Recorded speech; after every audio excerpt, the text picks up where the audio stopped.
We know what it looks like when you guys are on your cell phones. I promise you, your crotches aren't interesting enough to be staring at them. So that means you're on your phone.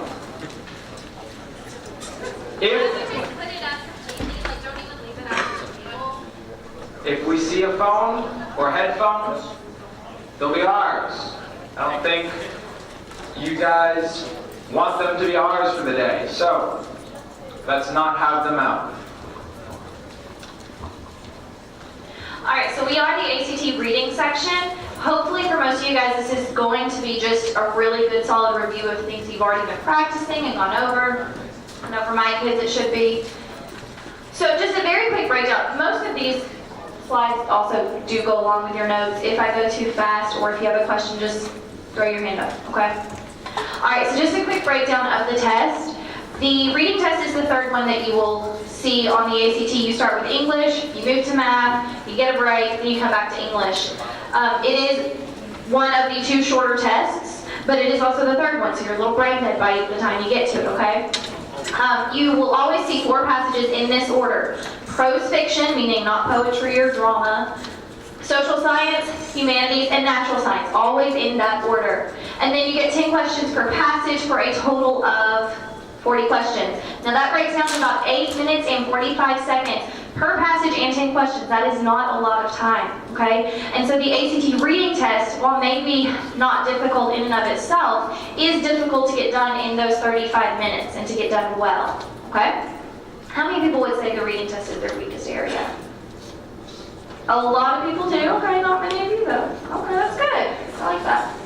All right, so these are just some very general reading tips and strategies. Do keep in mind that the ACT is designed to trick you or cause you to run out of time. It is designed to weed out the students who just want to go into the ACT and say, hey, I got this, I'm just going to start at the beginning and see what happens, and separate them from the students who actually have a game plan and who have some sort of strategy that they know works for them. It's not necessarily a difficult test, it's just a tricky test. So you want to make sure that you use the passage to your advantage. Any of these things that we go through, any of these strategies are just that, strategies. They may work for some people, they may not work for others. I just want to expose you to as many as possible so that you have something you can choose from on ACT day. So one is to look at the questions first, and that way as you go through the passage, you know which important parts to look at. These passages are dense, they have a lot of information that you won't be using. So if you look at the questions first, you know which information to look for. Make sure that you use the passage to look at context clues. This isn't a pop quiz. You don't have to read the passage and never look at it again. So do use it, go back, look at context, see if you can find evidence for your answers. This last point right here, I have a lot of students who will take the test and I'll say, okay, the correct answer is A, and then they'll try to talk me into, well, here's why I put B. It doesn't matter, it's wrong. Okay? The wrong answer is always going to be wrong. You can't justify it. So if you kind of get that through your head that there is only one single right answer, there's no justifying any of the other ones, then maybe you can hopefully get into the mindset of the ACT and figure out which one is right. Okay, if you are stuck between two answers, instead of trying to figure out which answer is correct, focus instead on how each one could be wrong. Oftentimes it can be hard to prove why it's right, but it's a lot easier to prove why it's wrong. And the flaw in the answer may be as simple as just a single word. Okay, so if you can figure that out, then maybe you can get that correct answer. Okay, so what we're going to do in your notes, if you will flip to it's the first page of the reading section. If you're not already there, please get there. Okay, I've got several. Do y'all not have passages over here? Y'all not got packets? Anyone there? Do you have a packet, good sir? Okay. If you look about halfway down the page on the first page of the reading, we're going to imagine that you had just read a passage. This is where that italicized block is. It says you just read a passage about how human evolution shaped the environment. It gives us a few examples. First, it talks about how the transition from earlier species like Homo habilis to Neanderthals led to more tool usage like fire, which caused wildfires and shaped the ecology. Then it talks about Homo sapiens 40,000 years ago and their overhunting of species like woolly mammoths to extinction. Okay, so we're not going to read the whole passage. I just gave you guys a quick and dirty summary, okay? But what we're going to do is look at a sample question and talk about about these types of wrong answers that the ACT is going to throw at you, because they have these kind of classic answer types that they'll just go back to and pull for you, okay? So I've got 5 answer choices up here. On the actual ACT, on the reading test, you'll only get 4, but for the sake of this, we're going to have 5. So I want everybody to read the question, read your 5 answer choices, and in your head, not out loud, choose an answer. So everybody's eyes should be on their papers.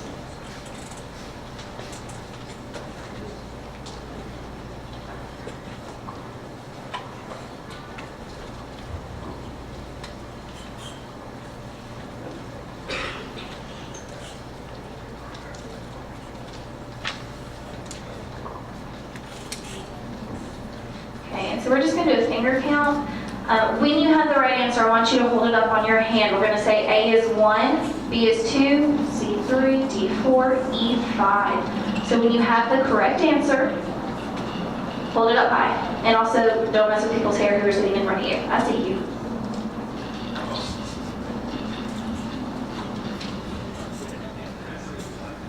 Alright, so I see 2 whole answers. More. Now, so hold them up high. This right here, I can't do a whole lot with, okay?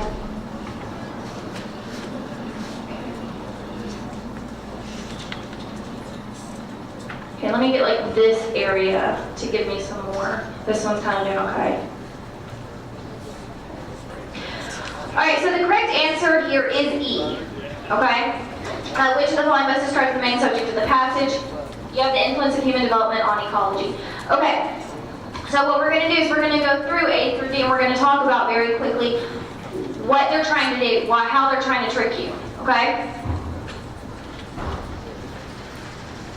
All right, so A, the answer is too specific. They focus in on a small detail that may even be present in the passage, but it's too specific to be the main idea. This is a case that you've got to make sure that you read the question. Okay, if they talk in one single paragraph about the transition between Homo habilis and Neanderthals, well, that's great, but that's not the main idea of the whole passage, okay? So they're going in too small. They are relying on you recognizing, hey, I read these words, I remember this thing, and then not double checking it or thinking it through.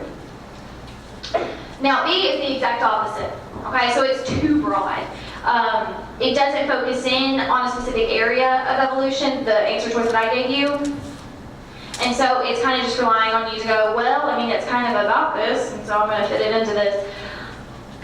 This passage doesn't cover the entire topic of evolution. It doesn't talk about Charles Darwin or where it comes from or maybe controversies. It just talks about how it shaped the environment. So we want to find the right answer that lives somewhere between A and B, not too broad, not too specific. See, we have a reverse relationship. This one's a little trickier because what they're doing is banking on you having read it, but hoping that you didn't understand it. And so what they're going to do is throw some buzzwords in, kind of talk about what it's talking about, but it's going to flip that relationship. So the answer choice I gave you was how the environment shaped human evolution, when in fact the passage was the exact opposite, how human evolution shaped the environment. So again, it's counting on you not quite understanding what you've read, okay? And then D. I have a lot of students who will tell me, well, I just overthink my answers. I just thought too much about it. This is a question designed to get my overthinkers, okay? It's an unrelated concept. It, yes, has the word evolution in it, but this has nothing to do with plausibility of evolution. So what they're doing is banking on you going, okay, I remember the word evolution, plausibility, well, I don't know that I believe in evolution, and it just kind of gets you off on a track where now you're just thinking about other stuff, and you're just going to choose it because it's the one you've been thinking about for 30 seconds, okay? So just a completely unrelated concept. Also, sometimes I think, hey, if you're not me, don't talk. Thanks much. Okay, see, now I lost my train of thought, y'all. Oh, it's hoping that you're just going to get lost and go, well, I'm just going to pick one. This one sounds good. It's just completely unrelated. All right, are there any questions about why E is the correct answer on this one? Okay. So some tips for answering your questions. When a question gives you line numbers, go back and read those lines. This is not a pop quiz. I already said that. You don't have to have it memorized. So go back and read that. And in fact, don't just read the blank. read the sentence before and the sentence after, I would say 75% of the time, the answer is going to live in either the sentence before or the sentence after the line numbers they give you, okay? If for some reason it doesn't, you're gonna get some context. Oftentimes, the lines that they give you or the excerpt they give you is half of the sentence. You need to at least read the whole sentence, okay? Note that every right answer will have support from the passage. Some of them, the answer will be explicitly stated in the passage where you can find it just written out. Sometimes you can't, but you can still find support for this, okay? If you can't find support for an answer, then it very well may not be correct, okay? So if you get your choices narrowed down to 2, find the choice that you can support. Okay, do not leave questions blank, okay? By the end of the test, by the time your 35 minutes is up, all 40 questions need to be answered. You get the exact same penalty, or I guess no penalty, for blank answers or wrong answers. It counts the exact same. So go ahead and take a shot. If you can, narrow it down to 2 or 3 answers because you got a much better shot of getting it correct, okay? If you're spending too long on a question, come back to it at the end of the passage. I'll talk later kind of how to approach the passages in that order and everything. But if you're spending too long, when you get to the end of all 10 questions of that passage, go back and try it. Don't waste time on it that you don't have. Okay, and then know the test structure. You will get 4 passages, like I said, the exact same order every single time, and there's absolutely no logical order to them being in this order. So you need to make it work in an order that's good for you. Maybe you're a science-minded person, and so the natural science article about dinosaur fossils is really interesting to you, whereas it makes me, want to sleep for 6 days. Okay, so you may want to do that one first because that's going to move faster for you. And honestly, the ACT right here is not about, am I interested in it? Do I understand this topic? Can I walk away with new knowledge? No. Forget it all as soon as you're done with the test. It's about, can I move quickly? Can I move smartly through these? And so you want to do what you can to save as much time as possible for the end of the test. So easiest passage for you first, then go on to the next easiest, and then it gets a little harder, and then save the hardest one for last. Within that, however, do not jump between passages. If you're doing the prose fiction passage, finish the entire passage in 10 questions before you move on, okay? Because all you're going to do is waste time flipping back and forth between 3 or 4 passages trying to get all the questions answered. Because then you got to remind yourself what you've read, what it's about, where you were. You got to get out of the mindset of the other passage. It's just completely unnecessary, okay? Any questions about that one? Do be careful when you're flipping back and forth, though, that you don't flip back to the math test, because that would be bad. Don't do that. Okay, and just a very, very quick look at 3 different reading strategies. The first one I like a lot, and it's one Mike has been practicing this past week, is to skim the passage to get a general idea of the information. The majority of your questions are going to be main idea questions or line number questions. So if you skim the passage, then you can hopefully answer the main idea questions. The line number questions tell you where to go. By the time you get all of those done, you'll only have 3 or 4 questions left, and hopefully you've either A, read enough to be able to answer them by that point, or B, you've saved up some time to where you can take the time to go and look for those answers, okay? Another strategy is question first. Look at your questions so that you know what information you need. A lot of people like to mark up the line numbers, and so that as you're reading through the passage, you just start at the beginning and you read until you get to a line that's marked, and then you answer that question. And then you just pick right back up. And so by the time you finish the passage, you've answered several questions. And then finally, read in detail. I've got a lot of students who just like this one. It's a dangerous one because it takes a lot of time to read these passages in detail. If you're just reading and then answering questions, there's not a whole lot of strategy there. Some people are super fast readers. If you are not, this may not be for you. And remember, the ACT is designed for you to use strategy. So if you're not a super fast reader, okay, make it work for you. Do what you can to get this test to work for you. Any questions about these strategies? All right, so we kind of talked about this earlier with the sample question, the tricky answers. I'm not going to go too in-depth with these because we have already talked about some of these. But they will often give you an answer with distortion where they try to twist an answer. Maybe they throw in one word that makes the answer wrong, or they say it in a confusing way so that you think it's the correct answer. They'll use a misused detail where they give a true statement from the passage. It is something that is present there, but it is not the answer to this question, okay? So you've got to make sure that you're matching your question and your answers. Out of scope, which includes information not included in the passage. That's kind of like the off-the-wall question from earlier. An extreme question, watch out for words like always, never, best, worst. That's a very, very specific statement, and oftentimes you can't make super specific statements like that just based on a passage this short, okay? And then finally, opposite, where it contradicts the information in the passage. We saw one like that earlier. And then finally, question types. Okay, the majority of your questions, like I said, are going to be main idea questions or line number questions.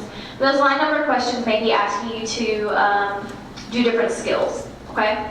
So your main idea questions often will ask about the passage as a whole. If I'm looking for the passage main idea, where should I look? If you would get your heads up, I know I'm not being super exciting right now, but I would appreciate the attention. Thanks. Okay, so if I'm looking for the main idea of the passage, where should I look first? Introduction, just like we know, we write papers in English, where's your main idea? In your intro. Where might the main idea be restated? Conclusion, okay? So there's two places you could go to look to find your main idea of the whole passage. If the question is asking me about the main idea of a paragraph, where am I going to look?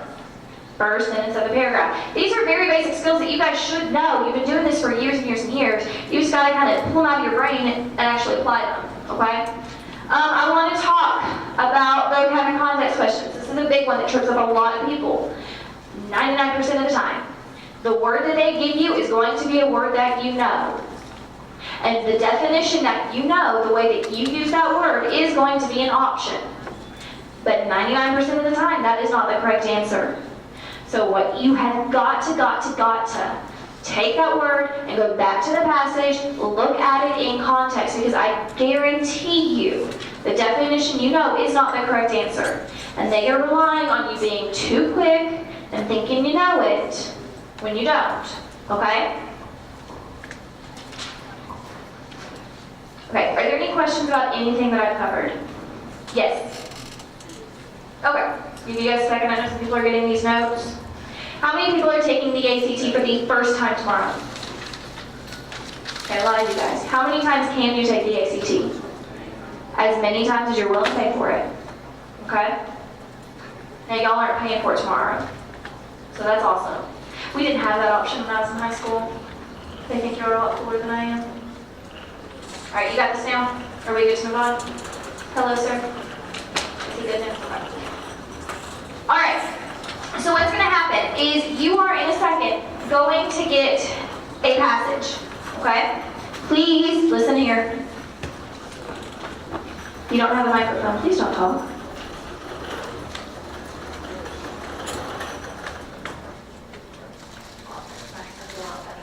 Okay, you're going to get a passage. Do not write on this passage, okay?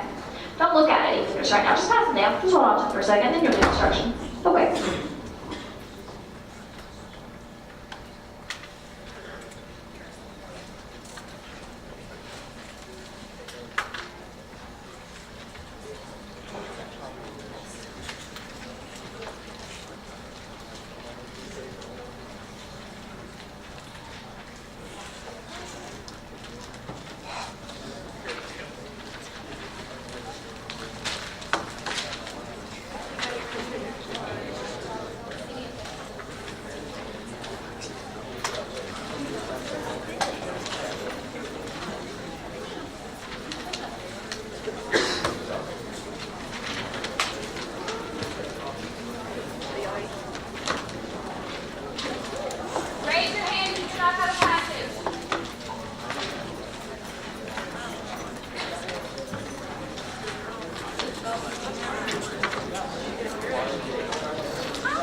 Alright, so, I told you I want to see if you guys are paying attention. How much time do you have per passage and 10 questions?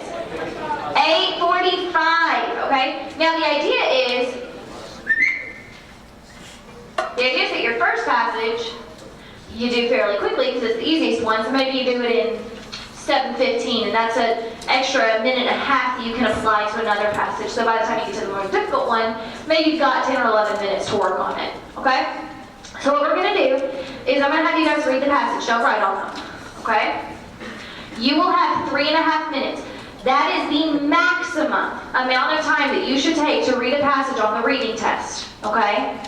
Preferably more like 2.5-ish minutes, because all you're doing is cutting into your question answering time. There will be questions that take you a little bit of time, okay? So what we're going to do is put 3.5 minutes up on the board. I want you to read the passage. When you get done, go ahead and start looking at the questions, because guess what? We're going through them, okay? So read the passage, 3.5 minutes. We are going to read it individually, so I need to find that word for me. On your own, silently. What does that mean? It means no mouths going, okay? So individually and silently. On your mark. Get set, go.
Once again, silently means no talking.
All right, so that's 3.5 minutes.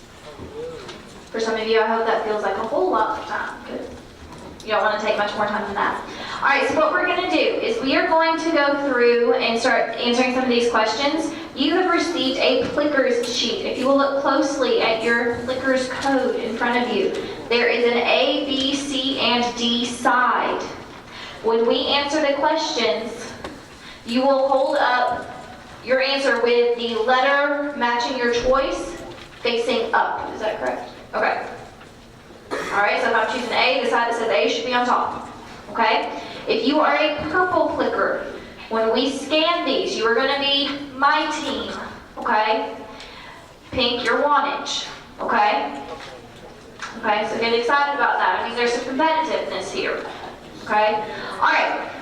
So if you would look at number 1, it says, at the time of the events of the story, the narrator is blank. I'm going to let you read through your choices. When you have your answer, you need to hold your sheet up to show me what you think the correct answer is, and we will scan you and then discuss. Oh, and please make sure they're high, not behind somebody's head, and make sure that they are facing our phones.